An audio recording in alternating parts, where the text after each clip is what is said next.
are now tuned in to the very best. Double J in the morning. Power 106.7. Live and direct.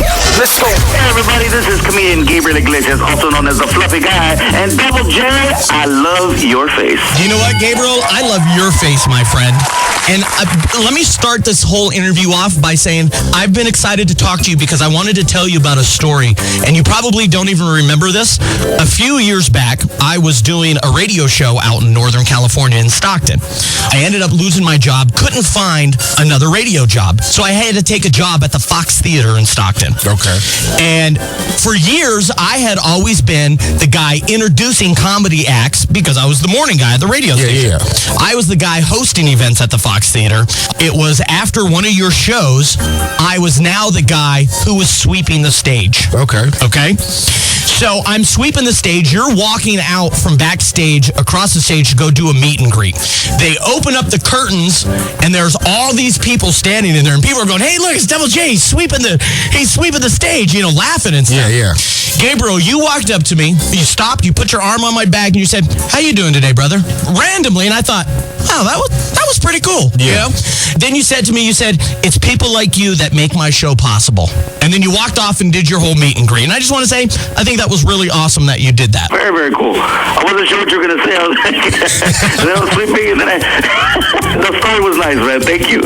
No, thank you very much. I just thought that was a really nice thing that you did. And I've done a lot of shows with people, everyone from George Lopez to Carlos Mencia. I've never seen them do something like that. And I just thought that was very gracious that you took your time to do that. Because you know what? Honestly, I was down, man. I was down and out. Yeah. I went from the top down to the bottom.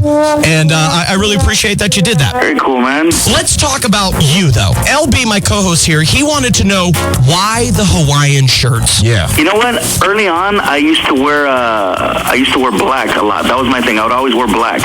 And some of the places we were performing, they're like, you know what? I don't know. It just seems too dark. And I wore a Hawaiian shirt one time during the show, and the guy was like, "Hey, man, you at the end of the night, they remembered me as the colorful, loud guy in the shirt and the shorts, and it just I stood out from everybody else because apparently I wasn't the only one wearing all black. It looked like it was a funeral. Everybody was wearing all black, and I was the one that was rocking something colorful. And I don't know, it caught on to me. I was like, you know what? Who wears Hawaiian shirts? Who makes it a point to wear a Hawaiian shirt on their show all the time and just be consistent with it? And the only person I could come up with was Weird Al Yankovic. You, Quagmire, and Weird Al Yankovic have the same wardrobe. That's a weird combination. Yeah, that's a very weird combination. But you know what? It stuck. It's one of those things where I was very consistent with it. I was always consistent with the word fluffy, consistent with the Hawaiian shirts, and just making sure that it was always presented the same way. And I think that if you do that early on, that's how you brand yourself. Gabriel, we got a break. When we come back, I want to know what is the craziest thing that a fan has ever done to you. Gabriel Iglesias hanging out with us this morning. It's the all-new Power 106.7. Today and back in the day, Double J in the morning. Back with Gabriel Iglesias. Gabriel, let me ask you this. What's the craziest thing that a fan has done to you after a show? Moved in. I mean, after shows, I usually do meet and greets after shows, but I mean, I've had people that have, will you sign my back? I'm gonna go get your signature tattooed right now, or can you sign? I've signed kids' foreheads, and I'm like, I'm not gonna sign your baby, and they're like, please sign my baby's forehead. I'm like, you gotta promise me you're not gonna tattoo this. I've had people cry, break down, pass out, any number of things. I mean, it's very random. Like I said, I've had many people that have cried and passed out, so I've had to actually pick somebody up off the ground. If you just tuned into the program, comedian Gabriel Iglesias is on the phone with us. I heard a story that like a prince or somebody in Saudi Arabia or something wanted you to come do stand-up, and you didn't believe it. And so you gave this outrageous dollar amount to do it. And the next thing you know, you got booked for it. And when you landed in town, they said, hell, comedy's illegal here. They had to take you out to the outskirts of town. And when you got there, it was like 100,000 people out in the crowd. Is that a true story? Yeah, well, it wasn't 100,000, but it was a few thousand. They hit me up, and I told my manager, I said, you know what, I don't think it's real.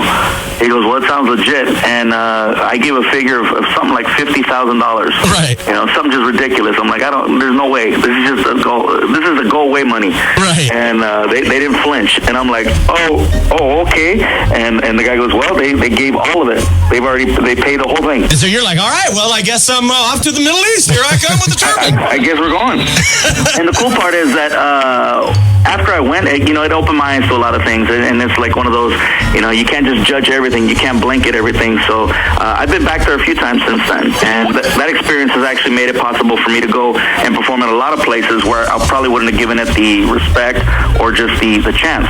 Like performing in India, performing all over Europe. We've done Australia. I'm actually working on South Africa next. Where's the worst place that you've had to do stand-up? And please don't say Albuquerque. No, and there's been some parts of Canada that were a little bit rough, but overall, I mean, you make the experience what you make it. So if you go in there and thinking it's going to be horrible, then it's probably going to be horrible. So you just you try to be as optimistic as you can. And sometimes things happen. You get people that are in the crowd and they're drunk. They'll yell stuff out, and nobody controls them, and so it turns into one of those shows. Or you'll have people that are just in the front row. They don't smile. They don't react, and so that kind of brings a little negative energy out of you. And so when you're backstage, all you can think of is that one freaking guy in the front row with the sour puss, and you didn't pay attention to all the people that were laughing. What city has the ugliest fans of yours? Bakersfield. Bakersfield, California / Oildale, California. Hey man, I go there a lot, so. I know. Didn't you film a special in Bakersfield? Didn't you? Yeah, I've done specials in Bakersfield, Texas, Hawaii, Florida, New York. I mean, but of all the places, the hole of California, Bakersfield. That's where we're doing the special. Why Bakersfield? At the time, that's where I had a really strong following. That was, I could go to Bakersfield, I could sell out Bakersfield. And you could probably get a ton of meth while you're in Bakersfield as well. I'm not going to comment on that. I still have all my teeth, so... But your fans in Oildale don't. Some of them. I read somewhere that you hate being introduced by hosts as the Mexican comedian or Latino comedian. Why is that? Well, because it makes it sound like you can only perform for Mexicans. It makes it sound like your audience, that is the only audience that you have by saying it like that, versus just being a comedian. Do you think when George Lopez does his little routines like that he does more damage than he does good? I think he does.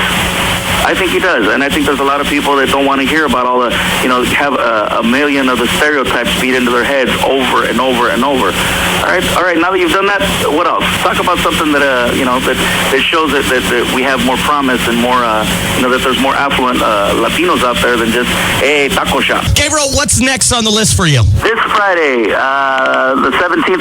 It's actually, we're doing a movie called The Nut Job. I want everybody to come check it out. It's a family-friendly film. Everybody can go check this out. It's a cute film, and I got to star in it, which is really, really nice. Gabriel Iglesias stars in The Nut Job. Make sure you check it out on Friday. Gabriel, thanks so much for hanging out with us this morning. Thanks, you guys. I love your face.